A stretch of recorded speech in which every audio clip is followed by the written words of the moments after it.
So, fans all over the world and the back of the DVD box say that Mothra vs. Godzilla is the best, or one of the best, of the entire series.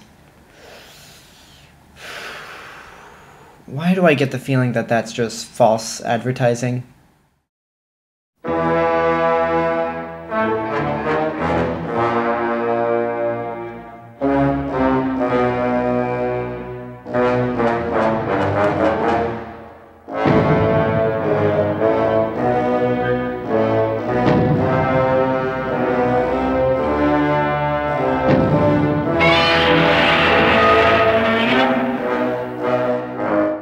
Okay, let's get into what the movie's about. The movie's plot is similar to King Kong vs. Godzilla, except it's more serious. A company finds a giant egg washed upon the Japanese coast after a hurricane, and they decide to make a profit out of it by turning it into a tourist attraction. Two twin fairies tell our main characters that the egg belongs to Mothra, and that they should return the egg to Infant Island. Somewhere in this whole mess, Godzilla once again comes back to wreak havoc on Japan. Our main characters try to convince the twins and the less than trustful natives of Infant Island to let Mothra go in and stop Godzilla from destroying Japan, thus saving her egg at the same time. The reason why I don't consider this to be one of the best Godzilla movies made is because, honestly, I've been watching Godzilla movies randomly. I didn't watch them in chronological order when I started watching Godzilla movies. So I watched them in some sort of random order. So when Mothra vs. Godzilla came along, I was rooting for Godzilla basically, and the fact that Godzilla got defeated and everyone was rooting against Godzilla, that's kind of what irritated me. But now I've given it a watch, and I like it better than when I first saw it. But I just didn't really find anything that clicked with me to really call it one of the best of the series and get on that boat.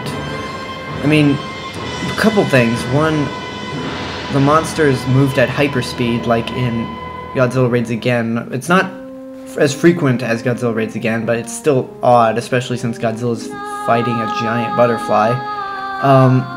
The Mothra larvae don't look all that good. I think they look terrible, especially when you compare to how good the Mothra larva looked in Mothra and how it would look in tomorrow's movie. But I mean, other than that, it's still good. The score is still really good, which brings me to the US version.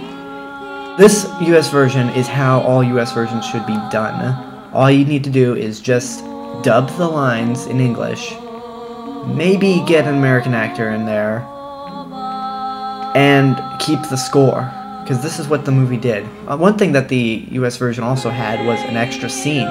There was a scene that was cut from the Japanese version where Godzilla's on a beach. I just realized how odd that sounded. Godzilla on a beach. It's the new sake, Godzilla on a beach. Okay, I'm getting sidetracked. So, anyway, Americans decided to help Japan by firing a new missile at Godzilla, but it was cut because there was something that the Japanese didn't like about Americans firing on Japanese soil. In the Japanese version, what is in place of that scene is a Japanese general discussing the plan on how to get rid of Godzilla. And yet, with that additional scene in the US version, the Japanese version is still longer than the US version. I mean, it's entertaining. Again, really good music. I think maybe if you're not a Godzilla fan, you might like it. So, in my mind, it's good, not great. Just really nothing to really make me call it one of the best of the series, but hey, whatever. I mean, it's not like someone's gonna get mad at me. I think I may have pissed off Mothra right now. She's flying right outside my window. Look, I'm sorry, but you're in so much better movies. I just didn't think this was one of your best. Please fly away. You're in the next. You're in tomorrow's movie. Talk better about you in that one. Wow, she actually flew away. Okay. So with that said, weird that Mothra actually exists. I will see you guys tomorrow with the review of the next movie. Bye.